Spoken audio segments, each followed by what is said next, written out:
Hello and good evening. You are watching Newsplus right here on ZTN Prime. Thank you so much for joining us on this Wednesday evening. My name is Faith Nyaude. A quick look at stories making the headlines tonight. An emotional and nostalgic moment for President Mnangagwa as he met his former law school classmates today. The UNZA class of 1975 was at State House in Harare, interacting with the president as they reminisced on their old varsity days. Details on that story later on Newsplus. African leaders met today in a high-level virtual meeting as they sought to come up with effective ways of ending recurrent cholera outbreaks in the continent. President Mnangagwa shared with his peers a cocktail of measures that he believes will arrest the disease once and for all. We shall look at the latest ZIG year-on-year inflation figures. And in sport, stay tuned for the latest from the Warriors' clash against Mauritius in the COSAFA Cup. Now, in our first report this evening, President Emmerson Mnangagwa today reunited with his former classmates from the University of Zambia School of Law, class of 1975. The meeting marked 50 years since they parted ways. The president shared fond memories of his time at the university and highlighted the significant impact his class has had on the region's development. He also implored academia to continue contributing to the education sector.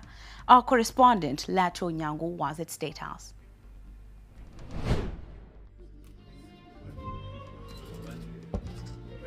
The meeting was an emotional one for President Mnangagwa, who fondly recalled memories of his time at the university.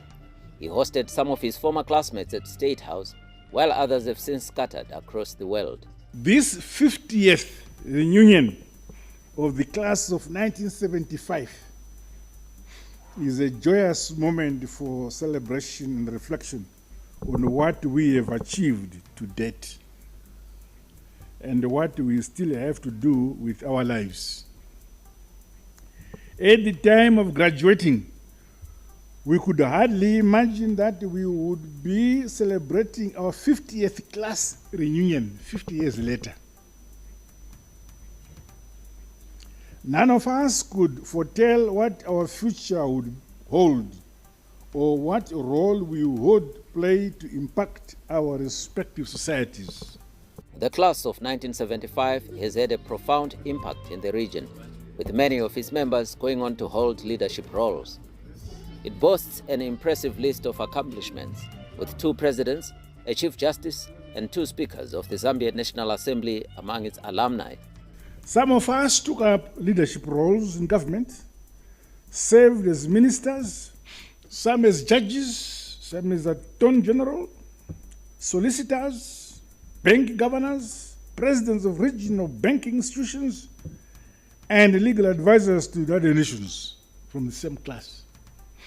It's really a distinguished class. President Mnangagwa commended the University of Zambia for its role in shaping world-class leaders, citing Professor Simbi Mubako as an exemplary lecturer.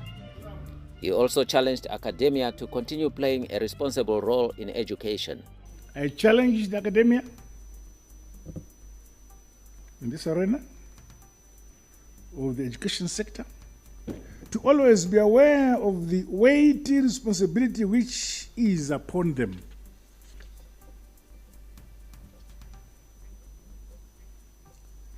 They may think they are ordinary teachers, but their products do not remain ordinary. Justice Iso Chulu, a former classmate and close friend of President Mnangagwa, shared his own reflections on their time together. You are an exceptional leader who has demonstrated, true friendship and that has never looked down upon your former classmates. Another classmate, Bonaventure Mutale, echoed similar sentiments, highlighting the strong bond that has endured among the class of 1975. To attain this milestone, largely because of your excellency, you have over the years galvanized us to pursue this common cause. You have been very supportive from a distance, but you have always been there for us. As the class of 1975 celebrates its 50th reunion, President Mnangagwa urged his former classmates to continue serving humanity and leveraging their experiences to drive positive change. Later in the day, the University of Zambia alumni toured the Liberation City Museum.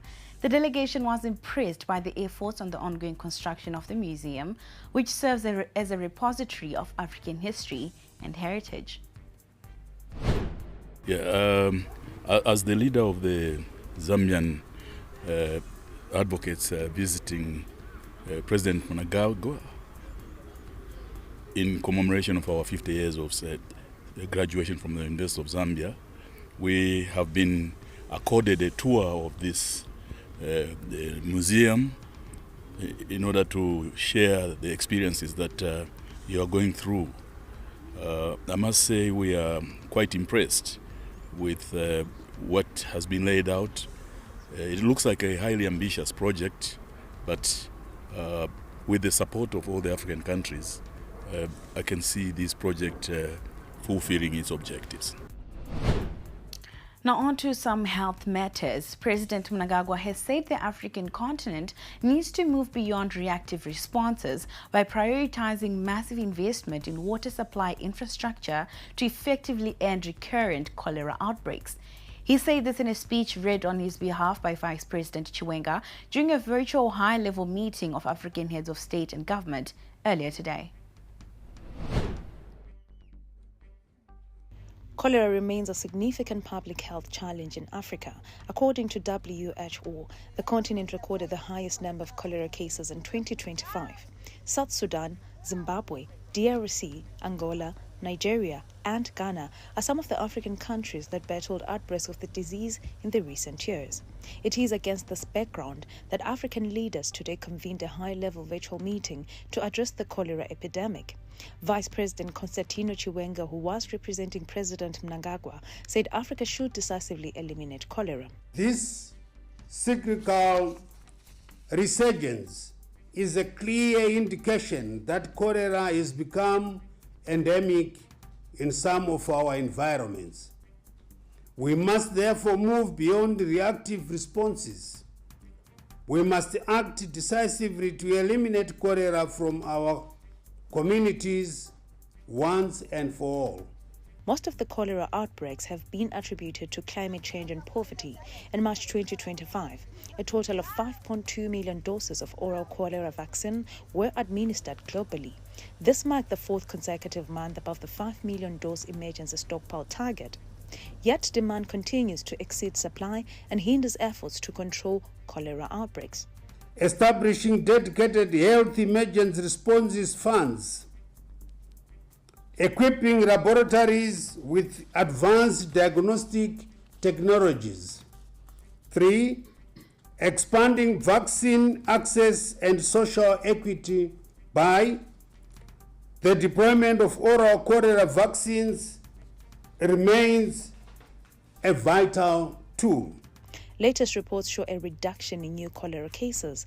There are, however, concerns that these cases are likely to rise again if predisposing factors are not addressed. For the continent, the best foot forward is to improve access to safe water, sanitation, hygiene, and increase public health efforts. The fight against this deadly disease demands collaboration across all sectors: health, water and sanitation, infrastructure, education, and governance. These new strategies are drawn from the lessons learned and are aimed to create a more resilient and well-equipped healthcare system for Africa. The continent needs to move beyond reactive responses and decisively end the disease. For ZTN Prime, I am Sitachi Siwegwaza. From health, we shift focus to the currency front, where monetary authorities in Zimbabwe have reassured markets after annual inflation measured in ZiG terms surged to 92.1% in May, up from 85.7% in April. The spike has raised concerns over the stability of the ZiG just 12 months after its introduction. In a public update earlier today, the RBZ attributed the rise to transitional pricing distortions and legacy factors, maintaining that the fundamentals remain sound. Month-on-month blended inflation actually slowed to 2.4% in May from 2.9% in April, while ZIG-based monthly inflation came in at a modest 0.6%. The central bank says it expects inflation to ease as tight monetary conditions, improved exchange stability, and fiscal discipline begin to take hold. Now our correspondent Eben Mabunda crunches the inflation figures for us. Quite some interesting movements, I would put it, where the country's inflation stats are concerned. Let's start by taking a look at the yearly inflation stats. Now, you need a period of about 12 months before you can start to aggregate these upon the introduction of a new currency. Hence, the first stats came in April at 85.7%, coming in May at 92%. So it's that jump there to 92.1% that has caused concern where the business community is concerned. Hence the statement that's been issued by the central bank. Now, for perspective, let's take a look at the US dollar inflation stats, which came in at 15% in March, 14.4% in April, and 13.9% in the month of May. Now, herein lies the point of stress, or the point of argument that's being presented by the central bank to say what we are seeing being reflected where the yearly ZIG inflation stats is pretty much the base effect of inflation, with expectations according to the Reserve Bank governor that it should taper off beyond the month of September. Now let's look at the monthly inflation stats, which could tell us another story, which the central bank is saying it would be important for us to look at the movement where the month-on-month inflation stats are concerned. So where the ZIG month-on-month inflation stats are concerned, we are seeing the month figure coming in at 0.9, moving up by 0.3% from 0.6% in the prior month. And of course, that indication there of those particular stats, with the central bank contending that what we're seeing playing out is the base effect and should not be a cause for concern. However, business is of a different perspective, so it remains to be seen whether that will translate to its physical equivalent as contended by the central bank governor. Our correspondent Eben Mabunda crunching down those inflation figures and giving us insights. We now speak to Tapiwa Mangwiro, an economic analyst with the Zim Papers Group, for more perspectives. Tapiwa, a very good evening to you, and thank you so much for joining us right here on Newsplus. We have seen these inflation figures. What do you make of the circular and the position of the central bank? Good evening, and thank you for having me.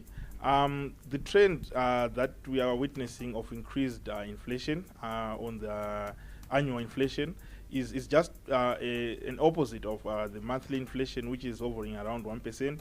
And that statement by the Reserve Bank governor is just a reassurance to citizens and investors that we see the increase in the annual inflation, but it is not caused by recent events, but it is actually an effect of what happened in September 2024 when the RBZ devalued the currency by around 42%.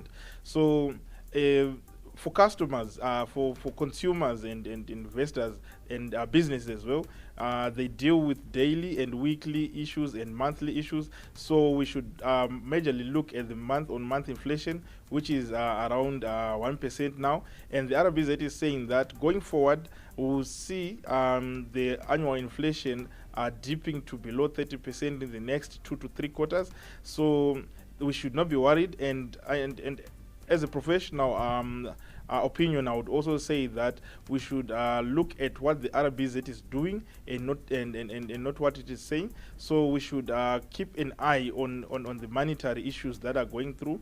They are maintaining a tight monetary policy, and that trend should continue until we reach the desired below 30% annual inflation. Now, Tapia, how worried are you about inflation in both ZIG and US dollar terms going forward?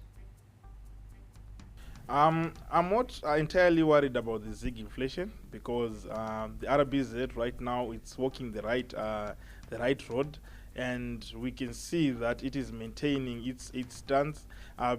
Only if the Treasury does excess spending, that's when we can be worried, because we would need the RBZ to absorb that excess liquidity that will be poured into the economy. So as we go into the half year and I think the third quarter, we should see the RBZ maintaining such a stance until it gets its desired results. And I think they are targeting below 10% inflation in 2026. So we might have an extended period of this environment. Yes, people are saying that there is no disposable income, but we need the government to also increase a little bit of spending, because it is the biggest customer for every business. Then when it comes to the USD inflation, not much that the RBZ can do. They can only try and manage the money supply that is in the economy when it comes to USDs. But what we should wish for is that the Federal Reserve should not start to get also onto a tight monetary policy, so that our own imports will not cost us much, and it will not lead to an imported inflation. But going into the second half of the year, I think the USD inflation also remain stagnant. Tapio, thank you so much for those insights. That was Tapio Mangwiro with the Zim Papers Group, just further giving us insights on the currency front. Now, a week into the opening of arguably the biggest traffic circle here in Harare, how are motorists finding it? We give you details after this. Asilwela ukunqoba kuphela, kepha silwela ukwakha isizwe esinohlonze.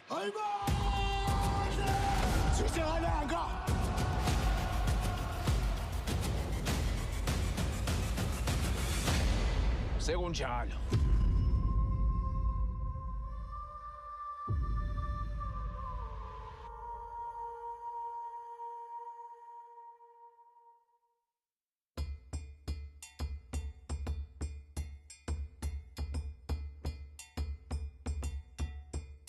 In the month of July 2025, the world will gather at one of nature's greatest wonders, Victoria Falls, Zimbabwe.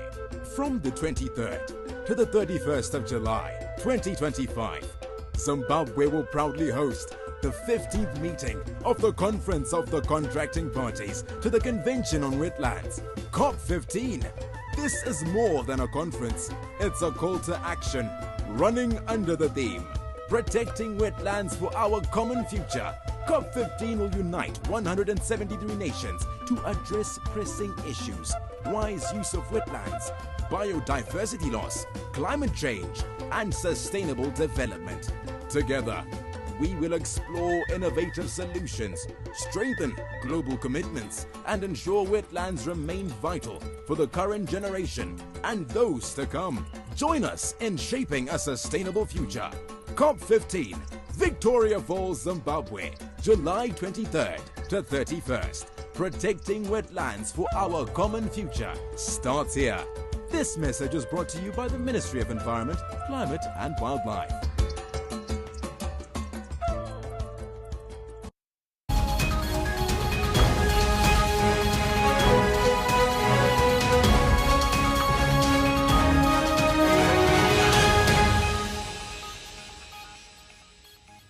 You are still watching Newsplus right here on ZTN Prime. The new Trabablis interchange has been officially opened to traffic for a week now and is still the buzz of the town. Earlier today, a ZTN crew took a drive around the new interchange to get a feel of what motorists are experiencing. Missing your exit and getting lost has become a part of the new language and reality for motorists that are using this new Trabablis interchange in Harare. Now, it has definitely made a huge difference in traffic flow, but as with any new thing, there is a learning curve. So far, the new interchange has been a game changer with less traffic and more smiles. Ukatasa mota dzinenge dzidarika nepadenga dziri kuenda kutown nedziri kuenda dziri kuita opposite dzienda kumasvingo, hapana mota yaunomboona kuti yazombotsika mabreki, hapana mota dziri kufamba zviri smooth and hapachazombofe pakaita inonzi traffic jam. Chinhu chinotoshamisa because muZimbabwe manga musina chinhu chakadai. chiri kutoshamisa ende vanhu vese it is more like a tourist attraction. Kune vanhu vari kutonoungana vachinotora mapicture maselfie vachiona because chinhu chiri kutoshamisawo.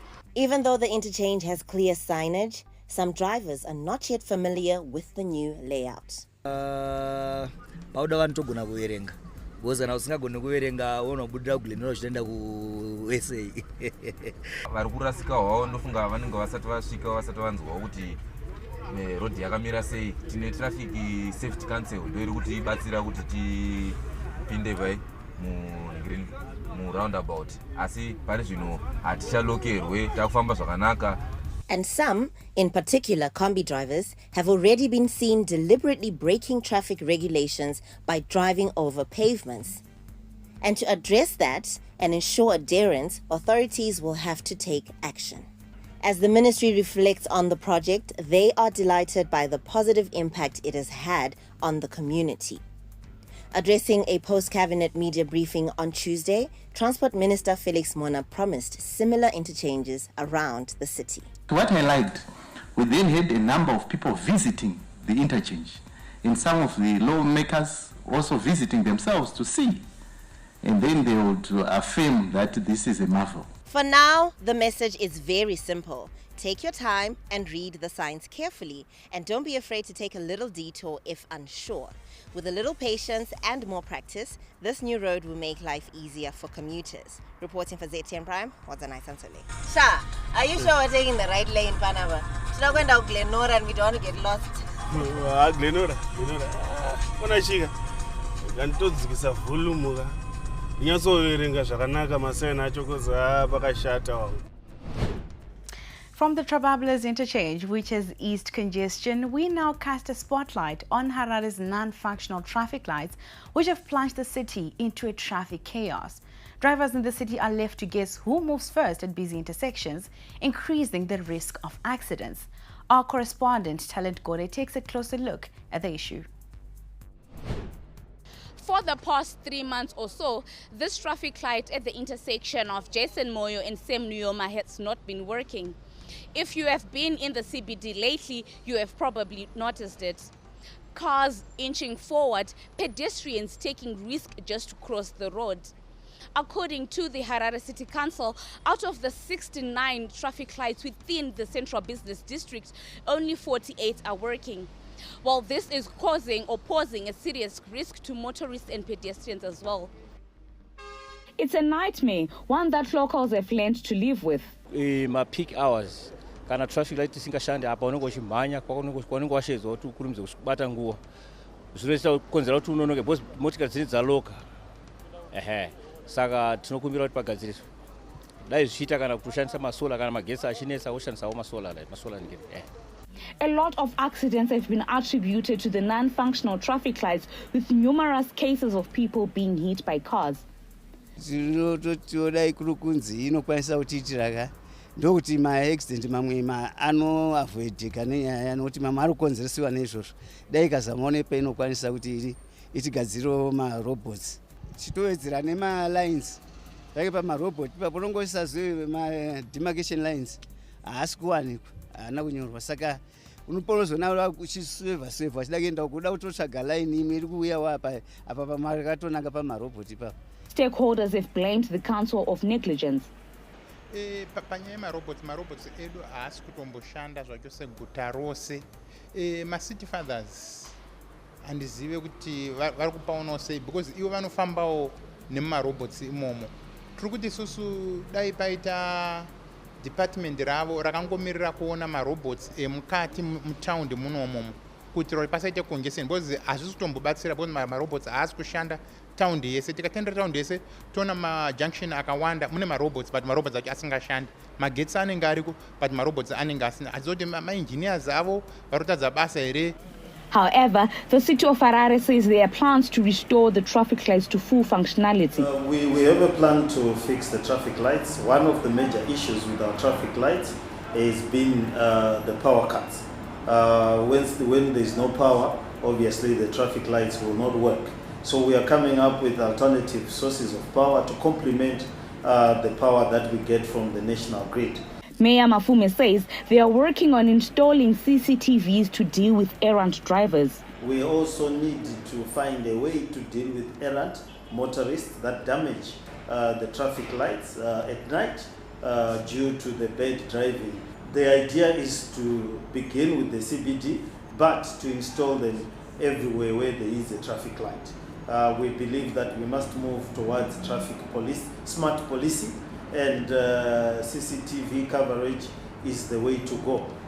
It not only helps traffic lights, but it also deals with issues of crime and public safety.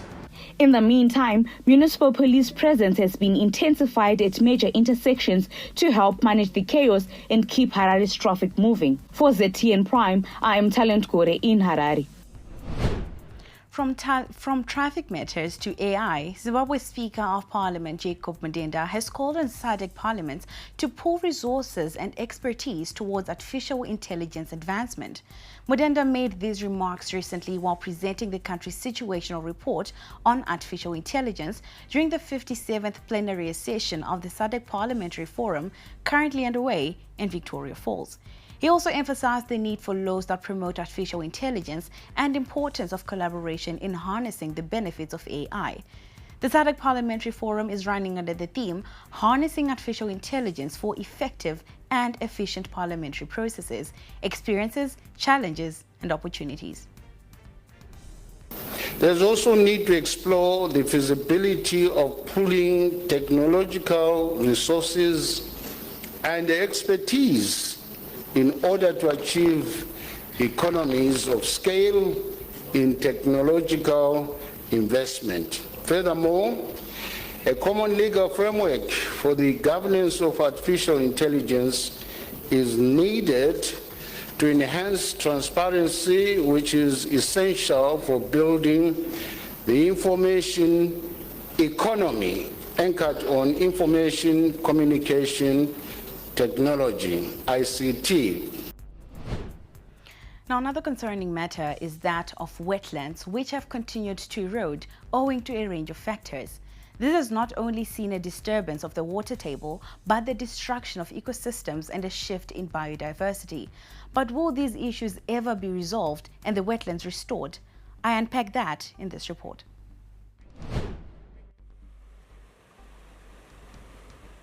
In a few weeks, representatives from over 173 nations will gather in Victoria Falls for the Ramsar Convention on Wetlands. And while Zimbabwe prepares to play host and take up the presidency for the next 3 years, communities across the country are stepping up to protect the very wetlands now under threat. This then calls also a multi-sectoral approach. Citizens, civil society, residents association, governments. I think we need to work together to ensure that at the end of the day, we come up with a policy that will ensure that our wetlands are protected. And remember, wetlands, they store water, they purify water for free. And again, even right now, we are facing serious water problems in Harare. And this role could have been played by the wetlands. From Harare's Monaville Vale to the wetlands of Driefontein, community-based efforts are growing. However, threats such as illegal construction, pollution, and unsustainable farming practices are also eroding these ecosystems. In Harare alone, over 3,000 hectares of wetland have been degraded, a major concern, especially as many of these areas are meant to supply clean water to the capital. But restoration efforts are underway. Be involved in protection. We have identified, for example, as a start, hillside wetland area, where we are going to be working with the communities around that area, ourselves, the city of Harare, the environmental management agents, to start to restore, because some of the wetlands are no longer intact. They have been degraded. They will need to be restored and managed. Zimbabwe has 7 Ramsar designated sites internationally recognized for their ecological importance: Lake Chiwero, Monaville Vale, Cleveland Dam, Driefontein Glasslands, Mana Pools, Victoria Falls and Chinoi Caves. But several are now under serious threat. Major threats to the wetlands at this moment, it is around construction Remember, we have got illegal settlements that are emerging, and some even, as I said before, people being given land on wetlands. This is a major threat, and also the other threat it remains water pollution. Remember, Lake Chivero is a Ramsar site, Lake Manyama is a Ramsar site, but they are heavily polluted by sewerage and treated raw effluent coming from non-functional treatment. These wetlands are more than just waterlogged land. They store flood waters, filter pollutants, and host endangered birds and plants. They are also sources of livelihoods. Critical component of that, and the wetlands need to be maintained under natural biodiversity because that's playing such a crucial role. With the world's eyes soon turning to Zimbabwe for the Ramsar Summit, the calls to ensure that wetlands are protected continue to intensify. Reporting for ZTN Prime, I'm Faith Nyaude in Harare. On Newsplus, we'll be back shortly. Stay with us.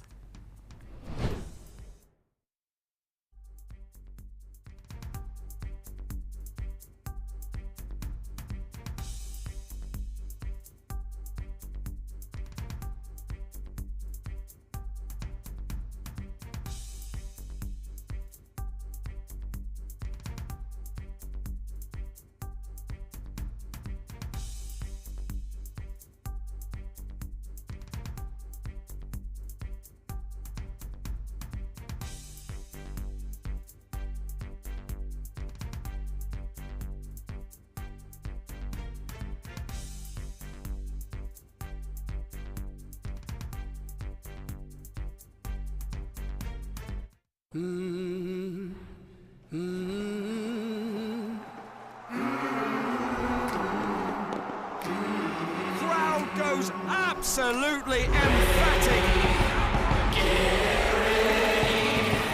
He has done it. Get ready for more on Supersport, the only place to watch all the FIFA.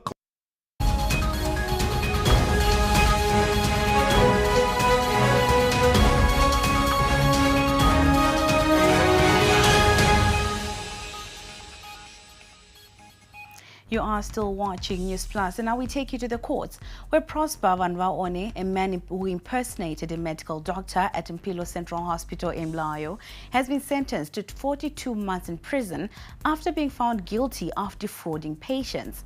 Vanvaone deceived the public into believing he was a qualified doctor to desperate individuals who thought they were receiving proper medical treatment. He was sentenced to 7 years, with 18 months suspended on condition of good behavior and a further 24 months suspended if he pays $8,165 in restitution to his victims by the 30th of July 2025. The prosecution described Vanvaone as a pathological fraudster and argued for a custodial sentence, citing damage to trust in the healthcare system. Vanvaone had pleaded for leniency, citing peer pressure and frustration over not completing his medical studies. But the court ultimately ruled that a significant prison term was necessary. Now, Kimberly Chimbalanga gives us today's crime and court update. An 84-year-old woman from Mufakose in Harare has been sentenced to an effective 15 years imprisonment for raping a minor who has autism. Erika Gurure was charged with indecent assault after she forced herself on the 17-year-old complainant, who she hijacked on his way from school. She would give him money every time she raped him and instruct him to go home and not disclose anything about the abuse. Presiding Magistrate Letwin Rhodes stated that Gurure is old enough to be the boy's grandmother, a person of authority, but she took advantage of a juvenile with mental challenges. She further added that although a first offender, she dived into the deep end by committing the offense. Moving on, a Harare man, Fortune Goredema, has been charged with fraud after he swindled an Adventist Development and Relief Agency, a global humanitarian arm of the Seventh-day Adventist Church, of $1,488,403. The agency is alleged to have received information to the effect that Goredema had misused the organization's funds by using falsified documents. The complainant is said to have engaged an organization for audit. The audit team allegedly engaged the accused, who, after noticing anomalies, partially admitted to the allegations, seeking for redress and lenience. He pleaded to have the case resolved within the limits of the church. He was granted $1,000 bail and will return to court on July 7. Still at the courts, Mike Mupinga, the owner of a pit bull dog that killed a man in Bluffview at the weekend, this Wednesday appeared in court for his default inquiry on rape allegations. The case was postponed to Thursday after the state applied to invite a doctor to testify. Allegations are that Mupinga arrived at his place of residence around 10 p.m. and found his domestic worker asleep. He is said to have ordered her to clean the kitchen before he ordered her to help him count his money. The accused allegedly dragged the complainant into his bedroom and raped her at gunpoint. For TN Prime, I'm Kimberly Chimpalanga in Harare. From the courts, we take you around the world, and we start off in Ghana, where frontline nurse Naomi Oti was named the winner of the 2025 Astor Gardens Global Nursing Award following recognition of a pioneering cancer care at Ghana's leading referral hospital. The oncology nurse was selected from over 100,000 applicants across 199 countries. She received the prestigious honor and a prize of $250,000 during a ceremony held in Dubai, which was attended by global health leaders, including the Director General of the WHO.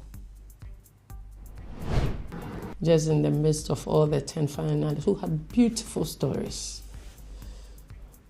who all deserve it, and just in the midst, it deemed it fit that as they announced the winner, my name was called. It was quite a humbling feeling. And at a global stage, not just any other, just at a global stage, to be called as a winner of the 2025 Astor Guardian Global Nursing Award. That's quite humbling and inspiring. And I would say that in Sudan, members of a United Nations convoy carrying aid to the war-torn Sudanese city of El Fasher have been killed in an attack.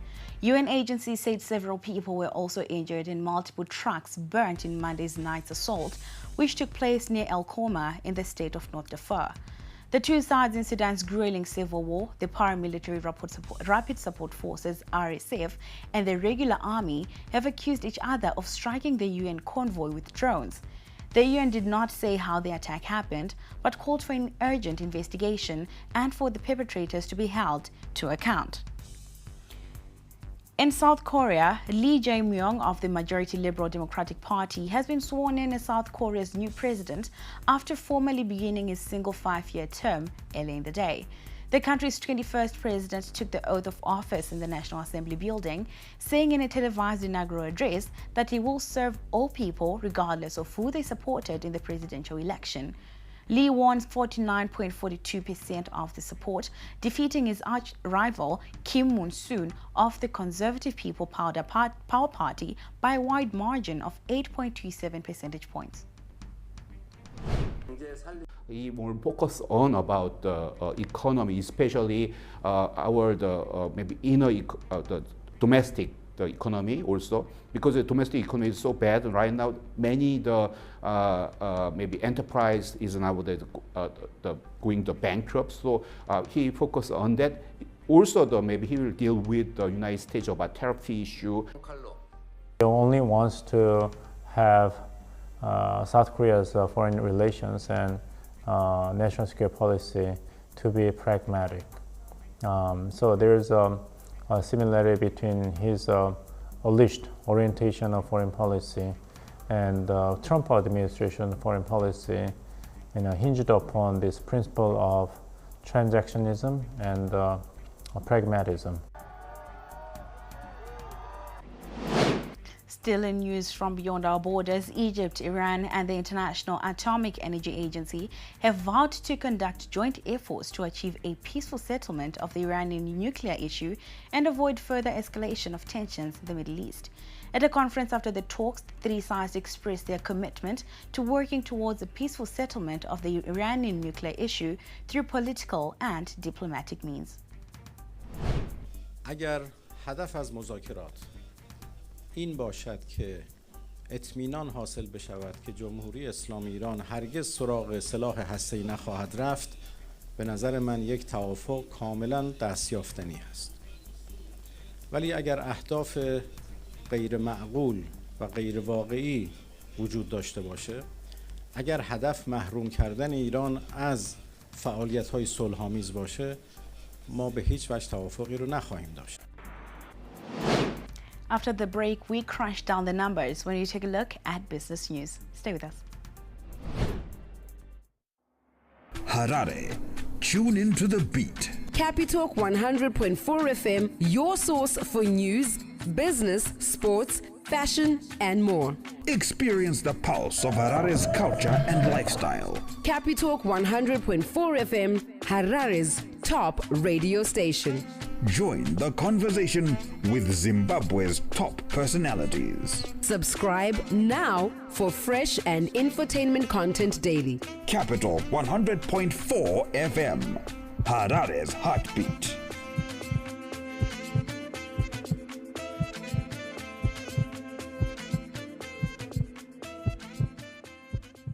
Pardon? Look up. Whoa! Okay. I'm Ollie J, your host and captain for this technological voyage. They say that curiosity killed the cat. Well, we say curiosity makes you swipe. Okay, there's a real big one. Oh, okay. Okay, take the elevator. Okay, that one look came up, out of look the... up. From some tech-tastic adventures to some out-of-this-world Zimbabwean inventions to the scientifically mind-boggling, we show it all. What we're looking at is 2 charging ports to charge the vehicle. And things get electric. Catch Swipe right here on ZTN Prime, DSTV channel 294.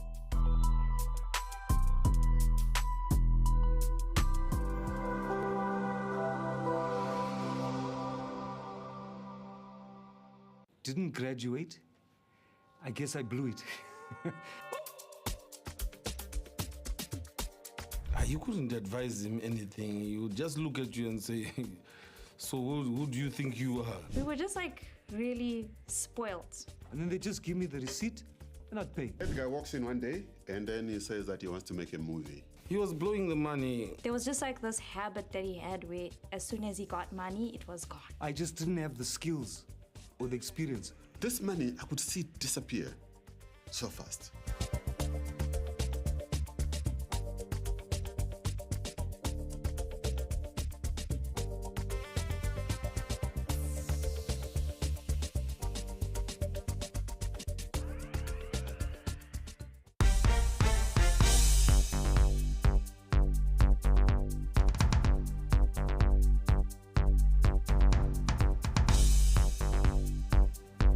Well, thank you so much for staying with us. Now, look at business news tonight.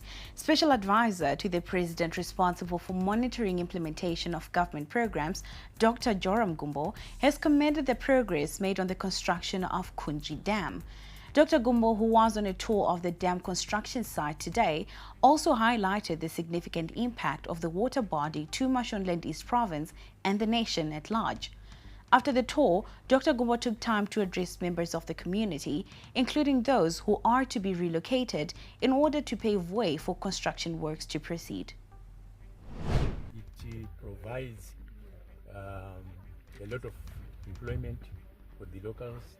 It will provide a lot of activities for the people through agriculture, fisheries, ecotourism, eco-tourism, and also provision of clean water for the communities around here.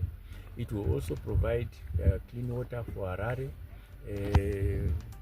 Epworth, Rua, and the surrounding communities of Goromonzi. So it's a project that actually will uplift the lives of the people in this area. Still in business, Econet's inflation-adjusted revenue rose 23% to 22.2 billion ZiG for the year ended February 28, 2025. This was driven by a 36% increase in data traffic and a 23% rise in voice usage, underpinned by significant network modernization efforts. Profit for the year surged 275% to 2.35 billion ZiG, reversing the prior year's loss. Profit for the year surged 275% to 2.35 billion ZiG, reversing the prior year's loss. Appearing on Beat the Market, Tafaram Tutu, Morgan & Co. Head of Research, said the positive performance was reflective of yesterday's rights issue and Econet's market-relevant business model. In the prior year, they had the debentures, about 30 million worth in USD, and the currency was losing value, and hence the exchange losses. So there were, significant exchange losses for the better part of the last 2-3 years. So they paid off those debentures with the rights issue. So now they don't have that USD obligation on their books. That's the first thing. The second thing is the depreciation of the ZWG relative to the ZWL has been mild. So the impact of any exchange losses has been less so compared to the previous period. So with that in mind, you've seen a huge decline in exchange losses in ZWG on that income statement, and that has been key to that jump and the bottom line of the business. The group's balance sheet expanded significantly, with total assets climbing 59% to 23.6 billion ZiG and total equity rising to 13.1 billion ZiG. Total assets are 2.5 times more than liabilities. And they virtually have no debt. Their debt-to-equity ratio is about 5%. So when you're looking at solvency and how healthy that business is, the balance sheet is as strong as it could ever be.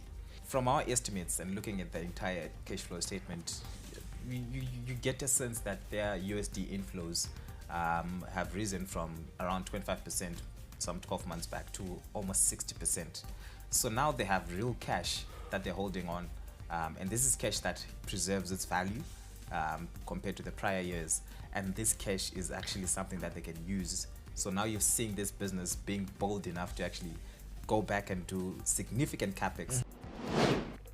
Now, Zimbabwe laid out plans to raise more than $9 billion to boost energy access at a conference in London on Wednesday, an event organized by multilateral lenders to promote a flagship African electrification program to private investors.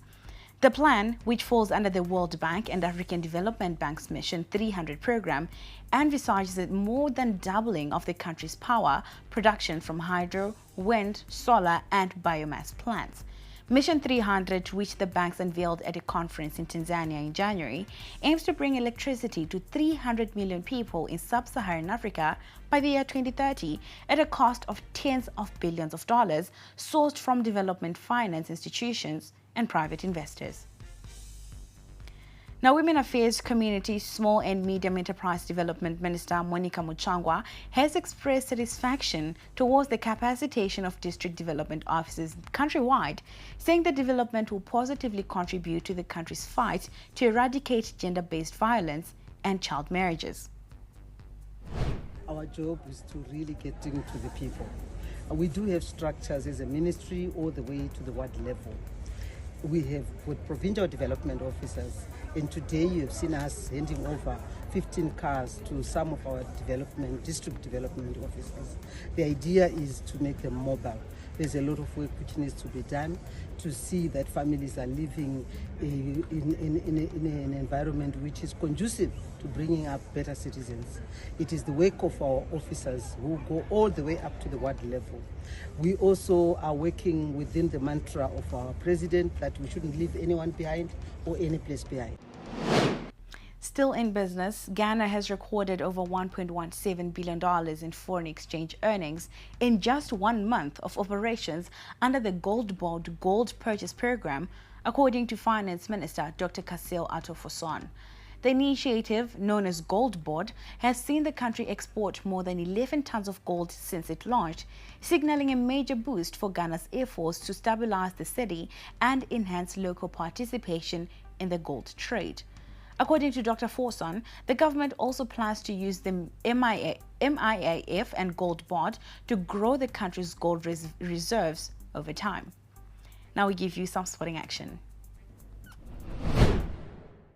Catch exclusive interviews every weekday for candid, exciting and thought-provoking conversations with your host, Erika Ndoro. We talk about arts, we can talk about sports, we can even talk about politics, and sometimes we venture into a nice guitaristic play.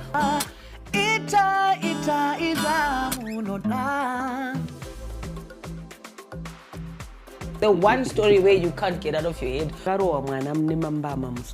Wakatarisa munhu so Erika, like where you are sitting. Ndozongokona bata face so pasina munhu. Wakasiya music yako yo afro chakuti ndo music manje no yemuZimbabwe. And I'm sure they're still saying the same thing now. Yeah, so Shona kana kuti Chindevere kana mumwe mutauri muno muZimbabwe ndiwe iwewe. Ndiwo rupawo rwako. Ndicho chidadiso chako. Catch me, Erika Ndoro, right here on ZTN Prime every single Monday at 7 p.m. whilst we get exclusive.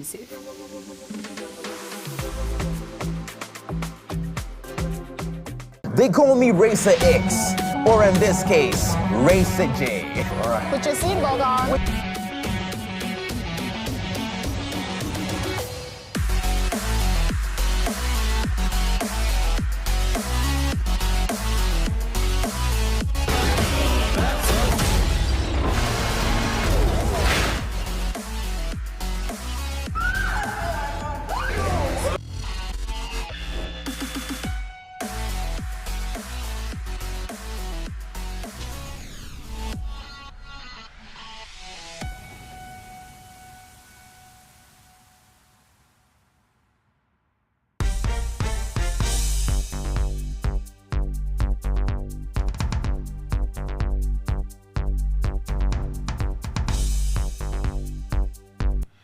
Welcome back. Now we take you on some sporting action with Belgium-based Bill Antonio, who is eager to try and prove himself to Warriors coach Mike O'Nees.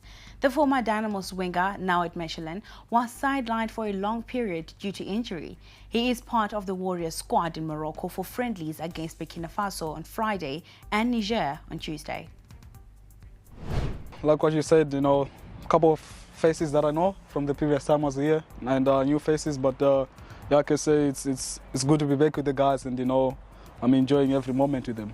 It's been a while since I've been here. Now it's just up to me, you know, to try to help the team and also integrate with the team, because like what you said, there are a couple of new faces in the squad. So some guys I know them, and some they don't know me. So yeah, it's about integration and you know, enjoying also playing football with the guys.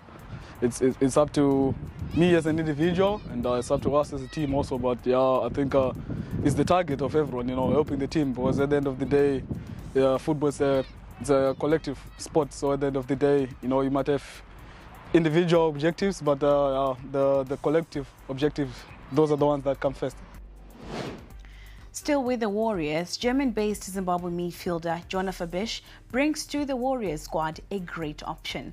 In the absence of Andy Nomota, Marvelous Nakamba and Marshall Munetsi, Fabish is a sure bet for the defensive midfield position or the box-to-box role, depending on tactics used. And if he can pass the test, it could also be licensed for Nice to consider Munetsi for a more advanced role in future. Fabish speaks about his strengths after the Warriors training in Morocco. As a player, I would say, first of all, central midfielder. In the past, I played a lot as like more of a box-to-box player. This past season, I've been more of a holding six. So I'd say I can definitely do both. I'm a player who's both-footed, who likes to pass the ball, who wants the ball, but is also, yeah, I'm not shy of doing the dirty work and running a lot for the team. Fabish is son to former Zimbabwean national team coach, the late Reinhard Fabish, who was German. He explains why that link is important in his career and future. Well, it's definitely an inspiration. Like my father's the whole reason I started playing football, and also his connection to the Zimbabwean national team as a former coach makes it even more special to be here. But no pressure. I don't think it puts pressure on me because yeah, I have my own career. I've had to go my own path, and unfortunately he's not here to help or see, but I think it draws more strength than pressure. Yeah, first of all, I would hope to play in front of the fans one day in Zimbabwe. That's my goal for the future. And until then, I just hope to see everyone soon.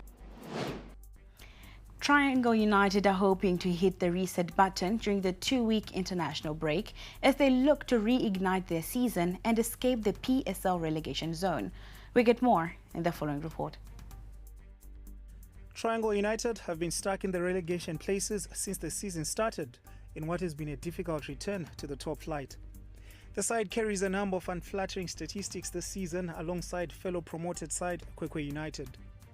The Sugar Boys have lost the most games in the season so far with 9 defeats in 14 matches, condemning them to 17th place.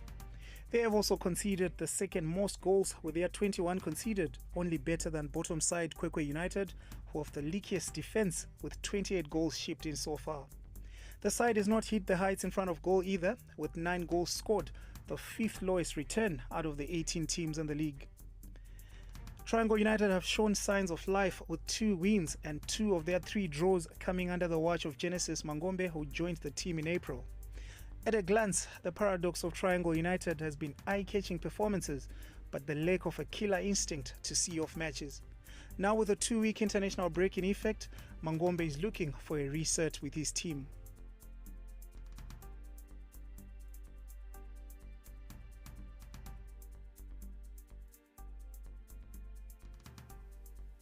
Mangombe has always advocated for expansive attacking football from his time at Yada to stints at Dynamos and Scotland. He believes that this triangle side has shown promise, but there is still room to fully implement his philosophy.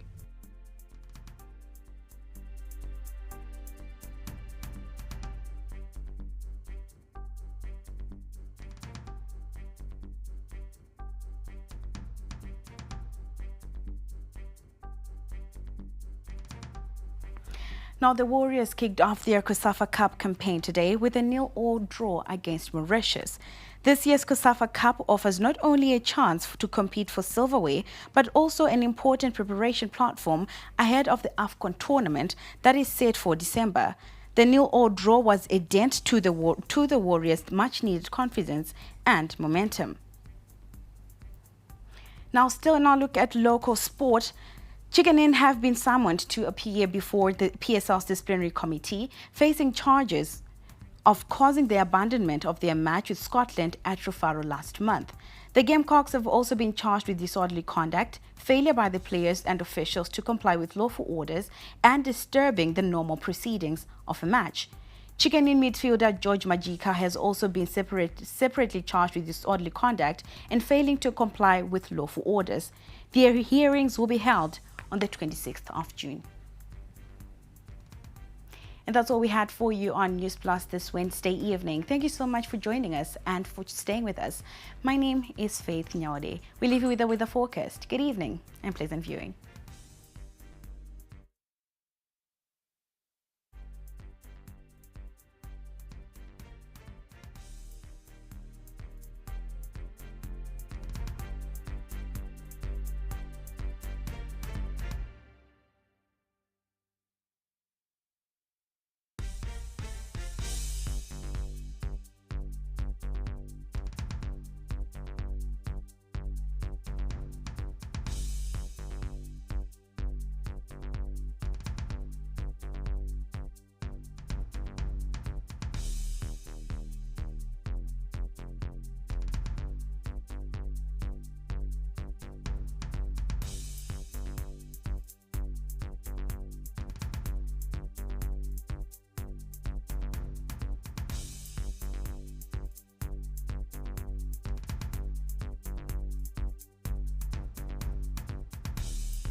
Harare. Tune into the beat. Capitalk 100.4 FM, your source for news, business, sports, fashion, and more. Experience the pulse of Harare's culture and lifestyle. Capitalk 100.4 FM, Harare's top radio station. Join the conversation with Zimbabwe's top personalities. Subscribe now.